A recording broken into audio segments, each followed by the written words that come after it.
Ah, minha primeira bateria era uma bacia, um prato preso numa baqueta, espetado numa baqueta, amarrado no encosto de uma cadeira e um pandeiro com elástico esticado em cima que se fazia de caixa.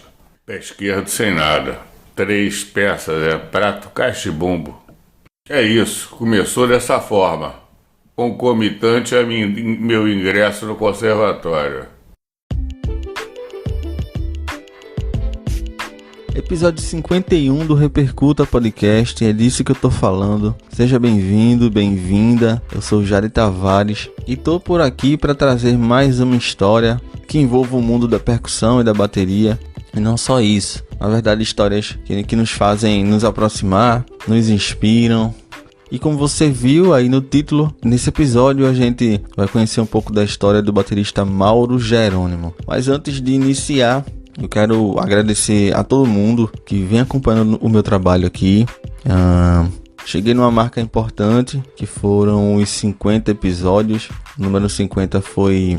Eu tive o prazer de bater um papo com o Irá Moreira. E quero agradecer a vocês que enviaram mensagens, sugestões e também a impressão de vocês sobre esse episódio com o Irá. Mas não só ele representa, na verdade, essa jornada, né? É o marco dos 50 episódios, mas também todos os outros que estão disponíveis nas principais plataformas. O link está na bio lá da página do Instagram, o Repercuta Podcast, e você me encontra em todas as plataformas, Spotify, Deezer, Amazon, Google, Apple e vários outros agregadores gratuitos, tanto para iOS como também para Android. E que venham mais 50 episódios, eu tô cheio das ideias, muita coisa ainda vai vir. Confesso para vocês que tenho até que diminuir o certo ritmo das coisas, porque é tanta ideia, uma atrás da outra, eu vou anotando, eu vou guardando e aos poucos vou trazendo pra cá. Recado dado, agora vamos falar um pouco sobre esse episódio 51. Quero também agradecer a 2 pessoas em especial que fizeram com que esse episódio fosse possível. Primeiro, Ana Carolina Lobo, ela que é pedagoga e sindicalista aqui de Recife e que me colocou em contato com o Mauro. E também o Maurício Jerônimo, filho do Mauro, ele que me ajudou. Eu enviei um roteiro de perguntas para ele e ele ficou responsável de me enviar, de me retornar com esse conteúdo para esse episódio aqui. Só para situar vocês, quero apresentar o Mauro, ele que em 2022, ano da gravação desse episódio do Repercuta, completa 70 anos. Nascido no Rio de Janeiro em 1952, Mauro Coelho Jerônimo é neto de imigrantes portugueses e de negros de regiões do Espírito Santo. Ele cresceu na zona sul do Rio de Janeiro, nada mais nada menos do que durante o nascimento da batida da bossa nova e do samba jazz. Por conta disso, essa é a maior referência, é o grande gênero ao qual o Mauro se identifica. Vocês vão perceber aqui quando ele aparecer. Para falar um pouco mais da trajetória dele, ainda na infância ele foi diagnosticado com retinose pigmentar, que é um problema congênito na visão e que fez com que ele a perdesse ainda aos 22 anos de idade. E mesmo com essa perda, ele se tornou músico de renome no cenário carioca, inclusive com participações em discos e apresentações com grandes nomes da MPB. A gente vai falar um pouco disso mais na frente também. A gente fala desde a iniciação musical dele, ainda aos 5 anos, vendo os blocos de carnaval nos anos 50 e 60, o início dos estudos ainda aos 12 anos, o ingresso na Ordem dos Músicos do Brasil e também no Sindicato dos Músicos do Brasil aos 17, o período em que estudou com professores como Emília Cataldi e o Edgar Roca, o Bituca, o Manuel Chagas, o Sut. O Mauro fala também sobre a sua prática de orquestra para bateristas, que ele teve a oportunidade de estudar ainda no Conservatório Brasileiro de Música, dessa vez sob orientação do professor Ian Guest. E a gente não poderia deixar passar, falamos também sobre o período em que ele participou ativamente da efervescência cultural no Beco das Garrafas, o dito berço da Bossa Nova. Falamos também sobre influências da bossa nova instrumental no estilo do Mauro, ele que curte muito o chamado samba moderno ou samba jazz e também, é claro, o jazz americano a partir dos anos 50, que se refere ali ao período do bebop. Já acompanhando artistas brasileiros, a gente vai falar sobre alguns dos quais o Mauro teve contato e tocou brevemente ou de forma um pouco mais longa. Eu vou citar durante a nossa conversa. Outro foco são os seus 2 discos instrumentais, o Rio Samba Jazz, de 90, e um outro álbum chamado Clarice. Só para ficar nesses como destaque, porque ele também contribuiu em outros álbuns de outros artistas. E para se ter uma noção mais clara, o estilo de tocar do Mauro é o de levar o samba no prato, tendo como referência principal o baterista Edson Machado, que é precursor do estilo. Outra referência para o Mauro é o Milton Banana, ao qual o Mauro vai falar um pouco também durante esse episódio.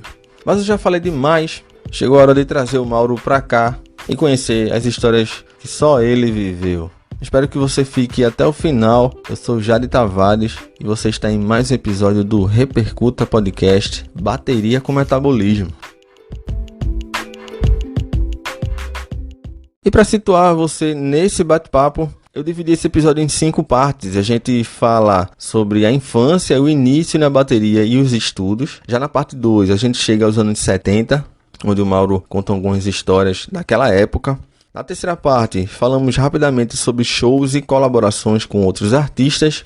E a parte 4 foca nas gravações e na vida como professor. Já para encerrar o episódio, o Mauro deixa algumas indicações e também um recado final para você que vai chegar até lá. Nós chegaremos juntos. Vamos nessa.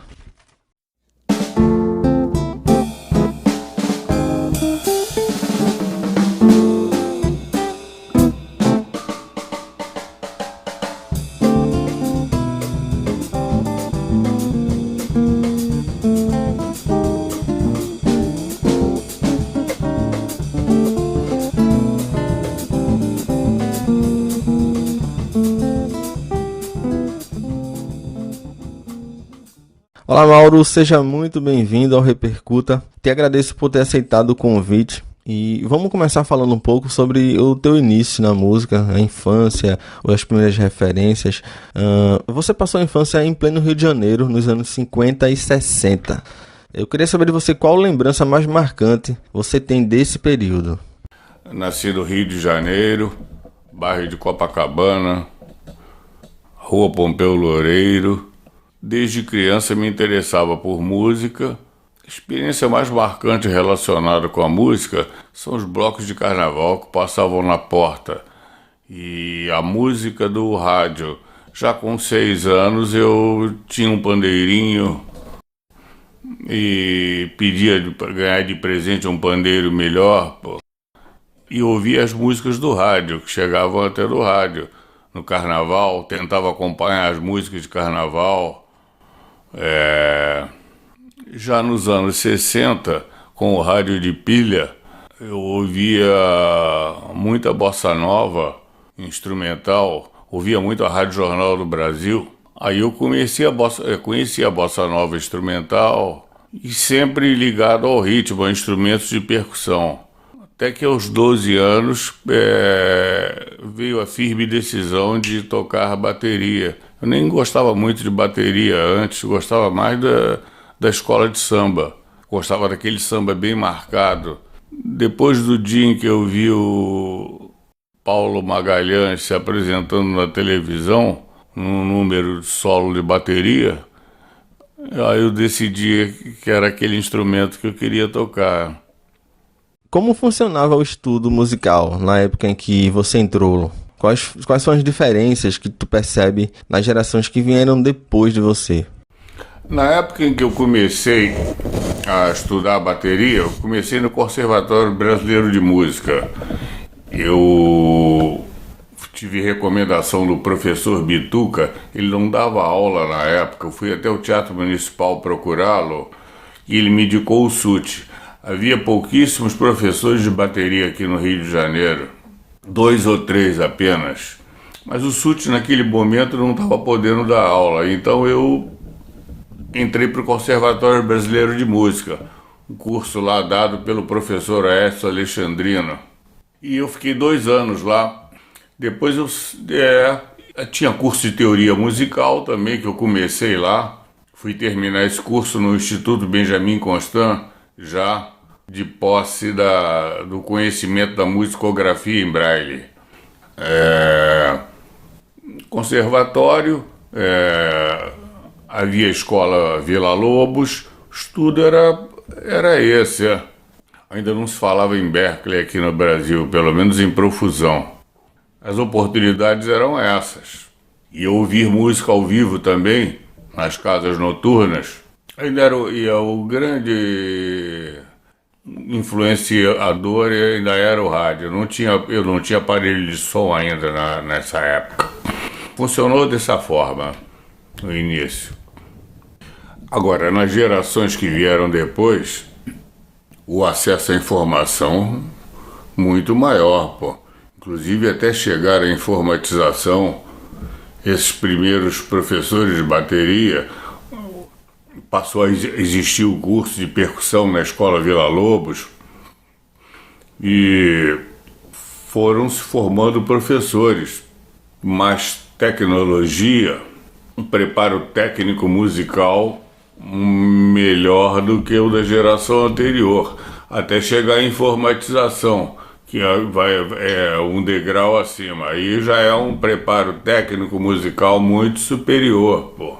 No princípio, precisava ter mais talento para ser medíocre. Eu pedi para o Mauro que falasse um pouco também sobre os seus professores e amigos que ele teve no conservatório. No conservatório eu tive alguns amigos, alguns colegas, mas que não se tornaram profissionais, pô. E os professores que eu tive lá foi o professor Écio Alexandrino, que era de bateria, e curso de teoria musical com a professora Nair Barbosa, Conservatório Brasileiro de Música. É só isso. Agora, lá na frente, na Escola Vila Lobos, havia colegas, pô, que se tornaram profissionais. Era um curso que já havia profissionais fazendo.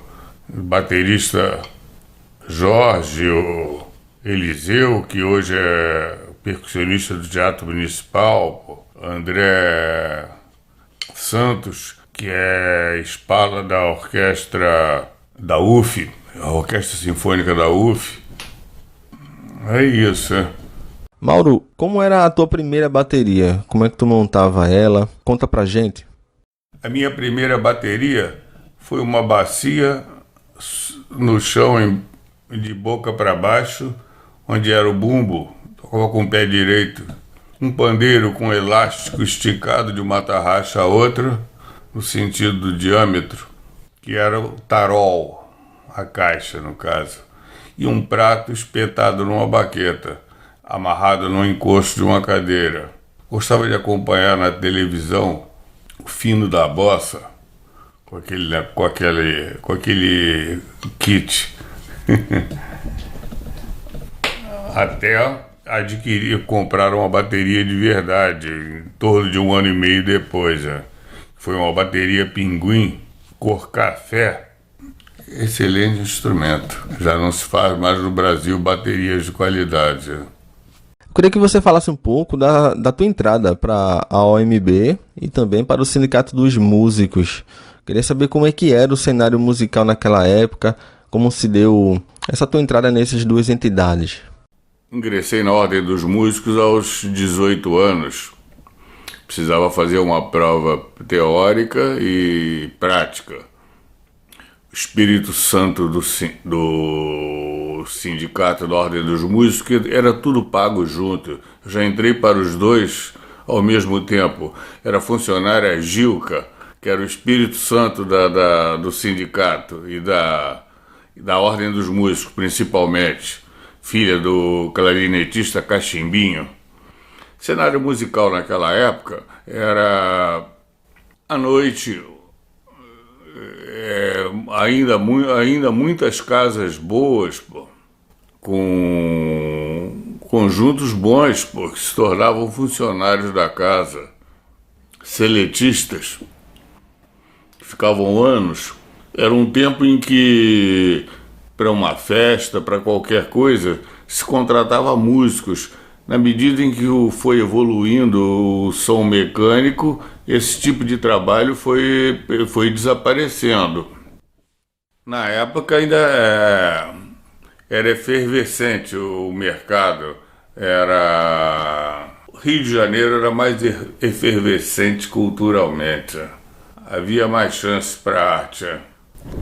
Fomos ficando cada vez mais robotizados, né? O Mauro fala um pouco também sobre o convívio dele com o Bituca, com a professora Emília Cataldi, Ian Guest e Manuel Chagas, que foram talvez os principais professores aos quais o Mauro teve contato de forma mais demorada e com tempo suficiente para desenvolver vínculos e também desenvolver melhor também o aprendizado. Manuel Chagas, o Sute, um grande baterista brasileiro, nascido em 1905, contemporâneo de Luciano Perrone. Seu final de carreira, seus 20 últimos anos de carreira foram na TV Tupi. Tocou na Feira Mundial de Nova York, tocava com a orquestra de Romeu Silva, um maestro brasileiro de reconhecimento internacional. O cara era bom. E eu tive 3 anos de aula com ele. Aprendi muita coisa, inclusive coisas sobre experiências de vida, de músico, da vida profissional. Eu ainda, depois de 3 anos, ele me disse que já tinha ensinado tudo o que sabia, mas o cara era tão bom que eu pedi para continuar. Ainda estudei mais 1 ano lá com ele, aprendi mais um pouquinho. Mais tarde, eu fui ter aulas com o Bituca, Edgar Roca, lá na Escola Vila Lobos. Foi um curso de percussão. Então eu estudei tudo lá de técnica de caixa. Foi um curso que durou 4 anos. Excelente baterista, fundador lá da Rede Globo, baterista da Orquestra da Globo, percussionista do Teatro Municipal. Curso excelente. Fiz um curso com ele depois também no Conservatório Brasileiro de Música, curso de bateria, de prática de orquestra. Paralelamente a isso, eu fazia um curso de estruturação harmônica na Escola Vila Lobos, com a professora Emília Cataldi. Mais tarde eu entrei lá pro CIGAM, que é o Centro Ian Guest de Aperfeiçoamento Musical.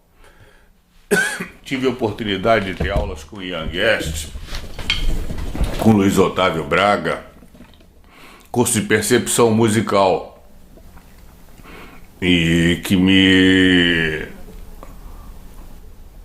deu mais luzes.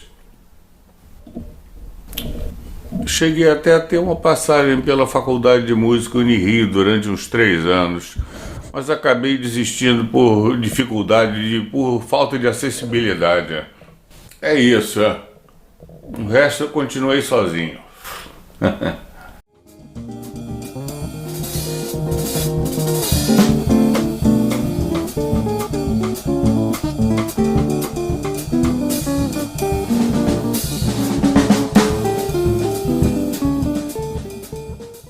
Além da música, você também desenhava e pintava. Eu queria que você falasse um pouco como foi diagnosticado com a retinose pigmentar. Fica à vontade. Além da música, eu desenhava e pintava, mas o maior interesse foi pela música, mesmo numa época em que eu não tinha recebido nenhuma instrução musical. Frequentei um curso de pintura, um curso infantil, dado pelo professor Ivan Serpa, que era um pintor reconhecido. Pintava, desenhava, eu desenhava muitas máscaras, tela, pouca coisa, muita coisa em bico de pena, nanquim, lapiseira, talvez até pela limitação visual, dificuldade de acompanhar o esboço na tela.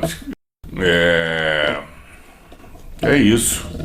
E a música eu já tocando meu pandeiro lá espontaneamente, ouvindo música. que era o que mais me interessava.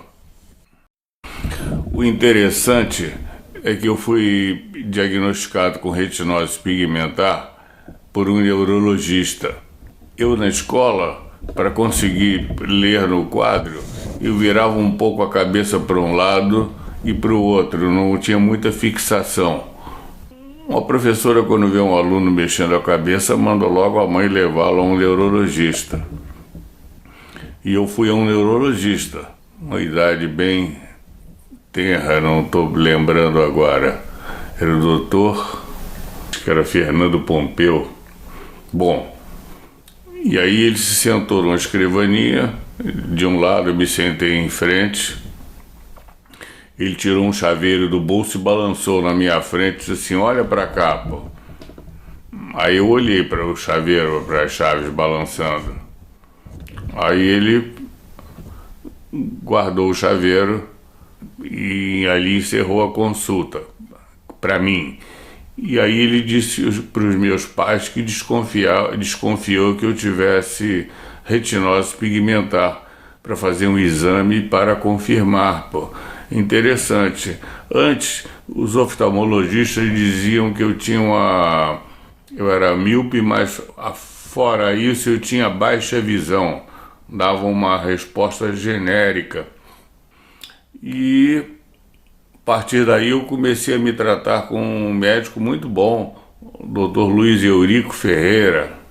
Ele foi tratando com o que se conhecia na época, tentando conter a evolução da doença. Eu cheguei até a fazer uns implantes de placenta no olho, na parte abaixo da córnea. O homem já pensava em células-tronco na época, hein?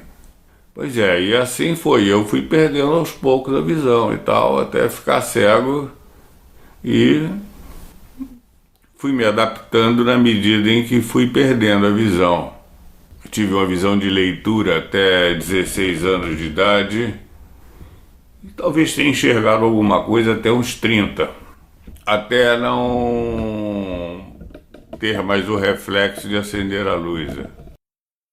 E a escolha pela música e pela bateria como alternativa enquanto tu se preparava para adaptação, por conta do comprometimento da visão? Foi natural essa escolha? Como é que se deu? Pode falar um pouco disso? Como eu já tinha dito no início, o meu interesse pela música sempre foi maior, mesmo antes de ter qualquer instrução nesse sentido. Eu comecei no conservatório ainda enxergando. O curso de teoria eu fui terminar no Instituto Benjamin Constant, porque tive que ir para o Instituto Benjamin Constant aprender o braille, aprender musicografia em braille. Já era uma opção antes de perder a visão, já era a opção. E aí eu fui aprendendo braille, aprendendo música em braille, na escola Vila Lobos, lá no curso com Ian Guest, na própria Unirio, e já é em braille. Sistema comum só foi até concluir o curso ginasial. O ensino médio também foi em braille.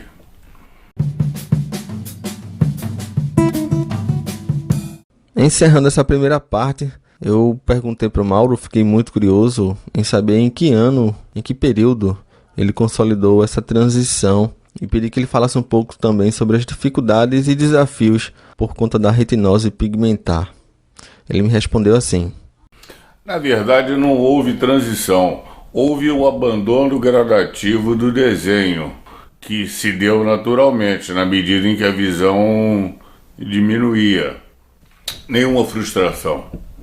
A música foi uma coisa avassaladora, preencheu todo o espaço, por incrível que possa parecer.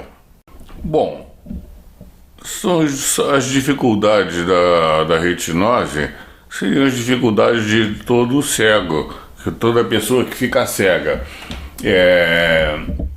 Desenvolver, aprender a se locomover usando a bengala, aprender o sistema braille passar a estudar em braille. Agora, a maior dificuldade ainda é a profissional. Por exemplo, um músico cego não pode fazer o trabalho de rotina de uma orquestra sinfônica. E em determinadas gravações com muitas obrigações, ele não pode ler e tocar ao mesmo tempo. Ele tem que ter a coisa decorada. A leitura é só em braille. Muitas vezes você deixa de ser chamado achando que não vai dar conta de alguma maneira, que não é muito elegante pro ambiente, um músico cego, qualquer coisa. Cego tem que ser estrela. Pro coadjuvante é difícil o trabalho de todo dia.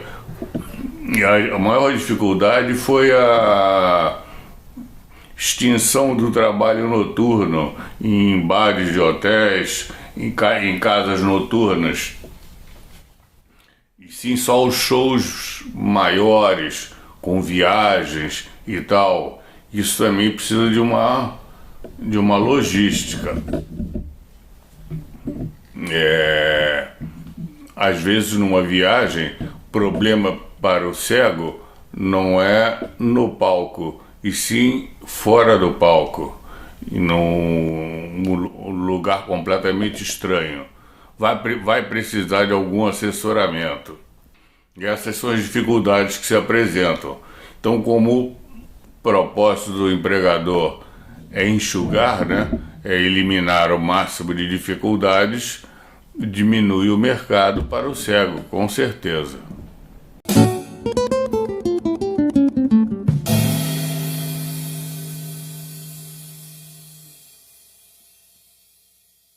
Nessa segunda parte a gente foca nos anos 70. Mauro, a gente chega nos anos 70, queria que tu contasse um pouco sobre a tua vida e tua convivência no Beco das Garrafas, o berço da Bossa Nova.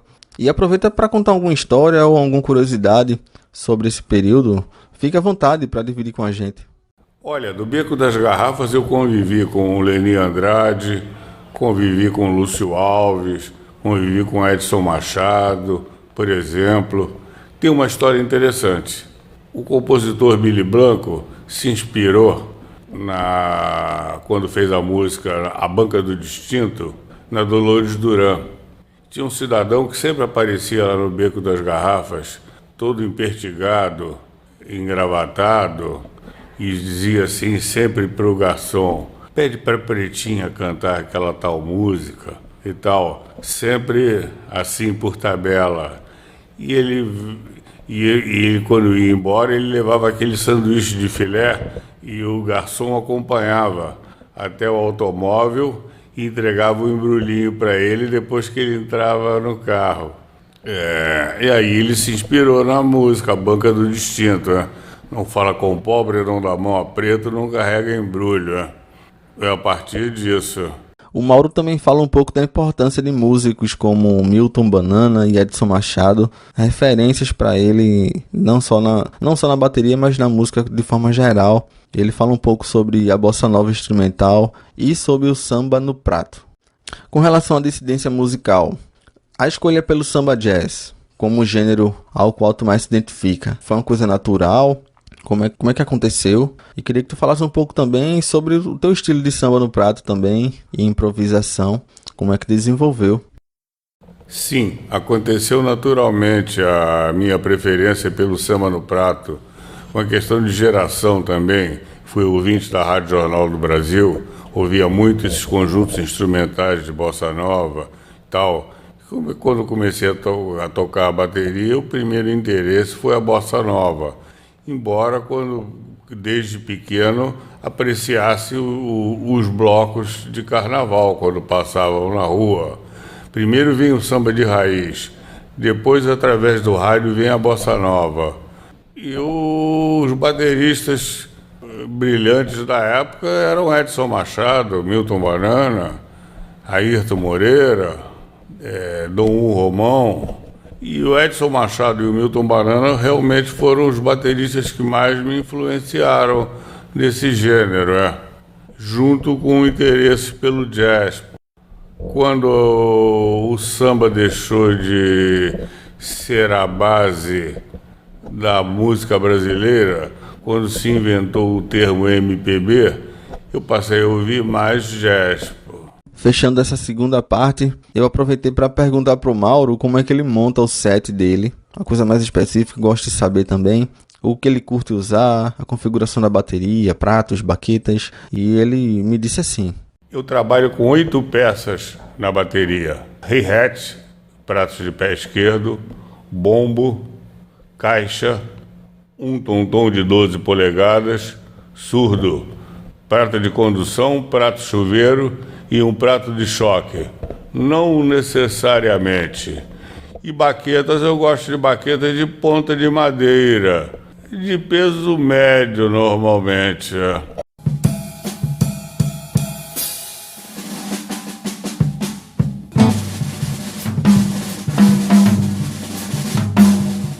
Essa terceira parte aqui do episódio, eu foco um pouco mais nos shows e colaborações. Nesse trecho, eu pedi que o Mauro compartilhasse ocasiões interessantes, histórias, curiosidades, acompanhando artistas nas gigs da vida.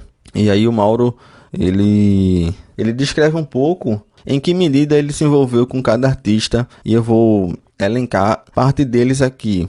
O Mauro chegou a se envolver musicalmente com artistas como Nelson Cavaquinho, Raul Seixas, Lúcio Alves, Leni Andrade, Lúcio Biafra, Raul de Barros, Codó. Também participou do projeto 6 e Meia, e no fim ele nos conta como entrou para a orquestra do maestro Vitor Santos. Vamos ouvir. Olha, Raul Seixas foi só uma passagem. Na verdade, eu fiz 1 ou 2 apresentações com ele. Essa nem é a minha praia. Isso é só um cruzamento profissional. Agora, Nelson Cavaquinho, nós fizemos vários shows juntos, pô. Inclusive, Nelson Cavaquinho e Codó, pô. Isso sim, Codó, eu toquei no projeto 6 e Meia, também com Codó e Raul de Barros. Apresentação dos dois juntos. Lúcio Alves e Leni Andrade.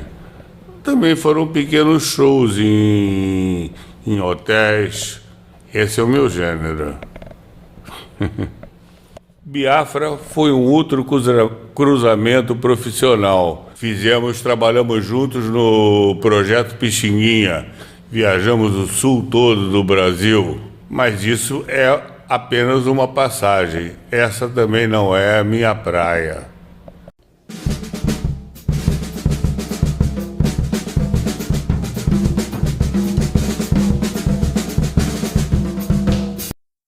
Um dia, ouvindo um programa de música instrumental no rádio, mostraram um disco com solo de trombone muito bom, e era o Vitor Santos. Então eu iria produzir um disco, eu produzi um disco para o qual chamei o Vitor Santos como trombonista, no quarteto. Elvis Vilela piano, Edson Lobo contrabaixo e o Vitor Santos trombone. A partir disso, eu apresentei ele a uma escola onde eu dava aula, a Escola em Concert, e criou-se uma orquestra que já existia em Petrópolis, lugar de origem do Vitor Santos. Essa orquestra passou a funcionar dentro da estrutura da escola. Fizemos vários bailes e eu dava aula na escola, apresentei ele à escola. Passou a existir um curso de arranjo na escola e a orquestra, da qual eu participei durante 1 ano. Uma orquestra de dança de 20 figuras, Big Band. Isso, foi assim que eu entrei para a orquestra.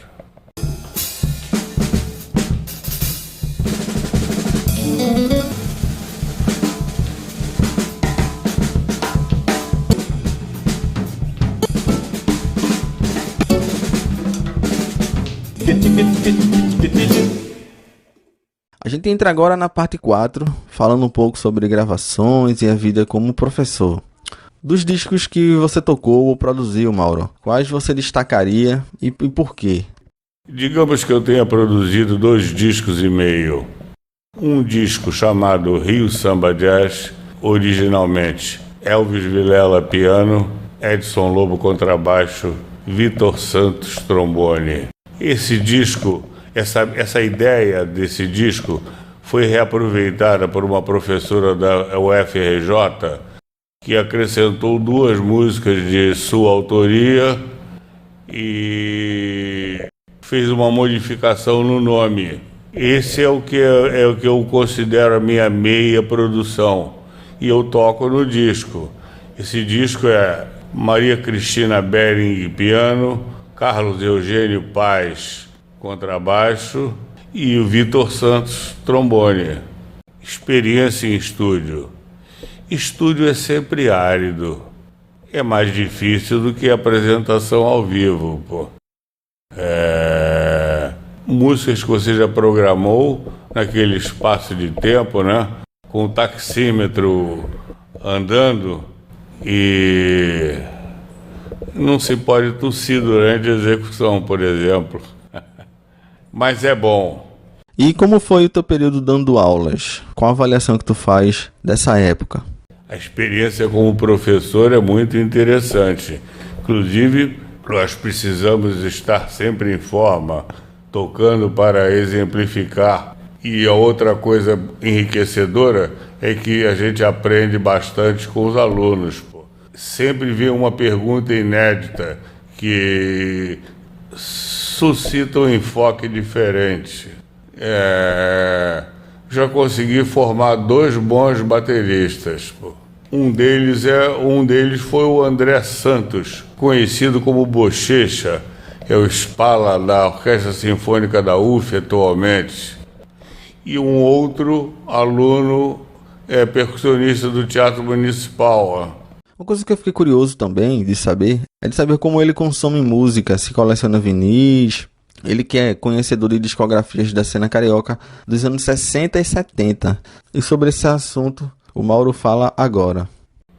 Bem, eu não sou propriamente um colecionador de vinis, mas, de acordo com a minha geração, ficaram muitos vinis que eu preservo. Eu atualmente consumo música em canais especializados, canais de jazz, de bossa nova instrumental, e alguma coisa específica que eu queira aprender para tirar. Mas eu consumo muito menos música do que consumia no passado, né? A gente já tem uma bagagem que ainda não foi completamente digerida, né? Eu conheço uma boa quantidade de discos de bossa nova, de jazz, gravados nos anos 60. Os trios, eu gostava muito do Sambalanço Trio, Rio 65 Trio, Milton Banana Trio, Conjunto Zumba 5, Conjunto Roberto Menescal, Conjuntos Catedráticos, João Donato. E a gente fecha a parte 4, em que o Mauro fala um pouco sobre o período efervescente no tradicional bar Bip Bip, a qual o Mauro também participou durante algum tempo, frequentava. Vamos deixar com ele. Bip Bip. Bip Bip já foi uma fase encaminhando para a aposentadoria. O Bip Bip é um bar de resistência cultural. Quando você fala em efervescência, me lembra logo a efervescência política do Bip Bip. Aquilo é um escritório político. Agora, tinha roda de choro na segunda-feira, na terça, tinha bossa nova na quarta-feira, tinha roda de samba na quinta-feira. Toquei muito pandeiro lá no Bip e tamborim, não bateria.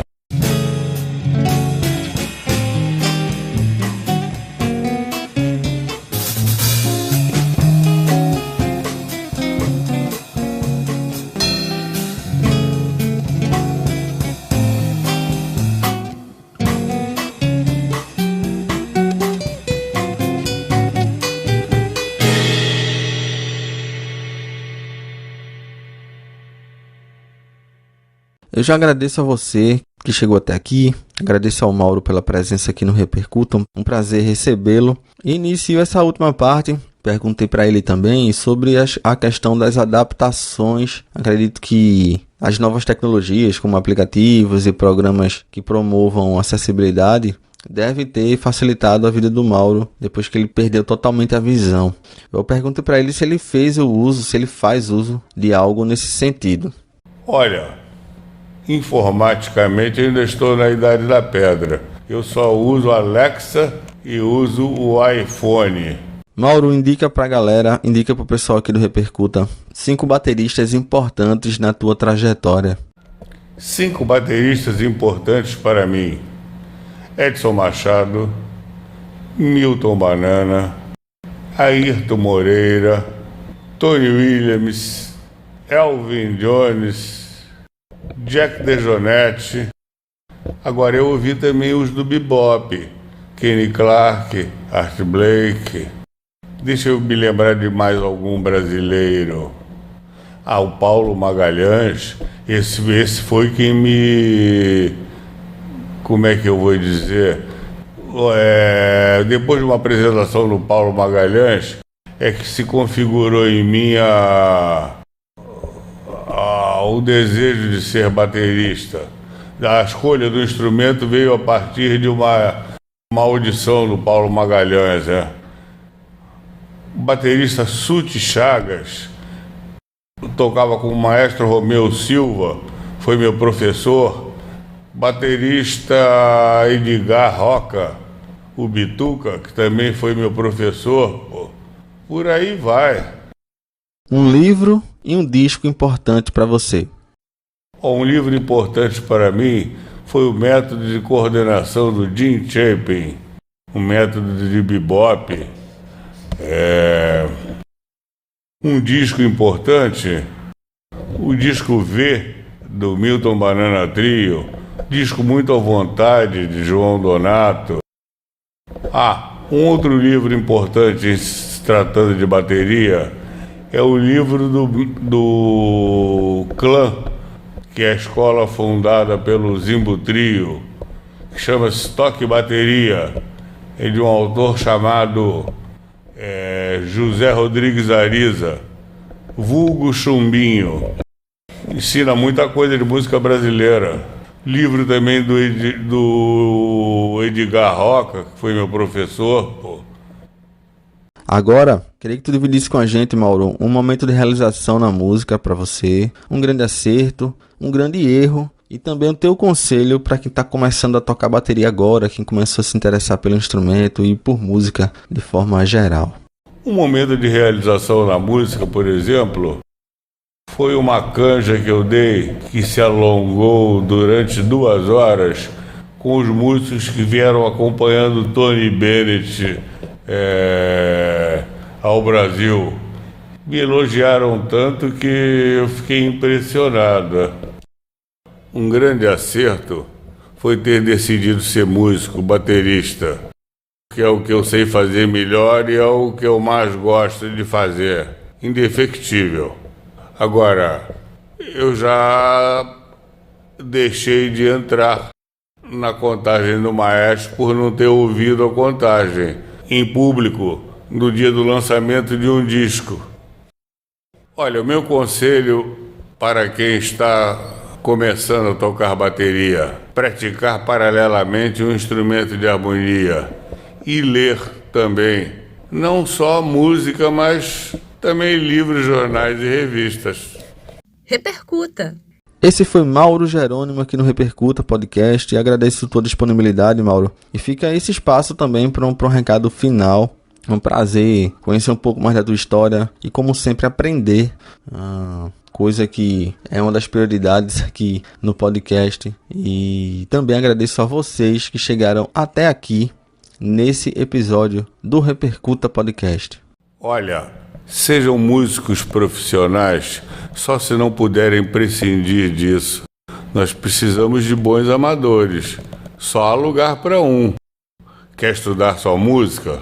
Vai ter que estudar para ser o melhor.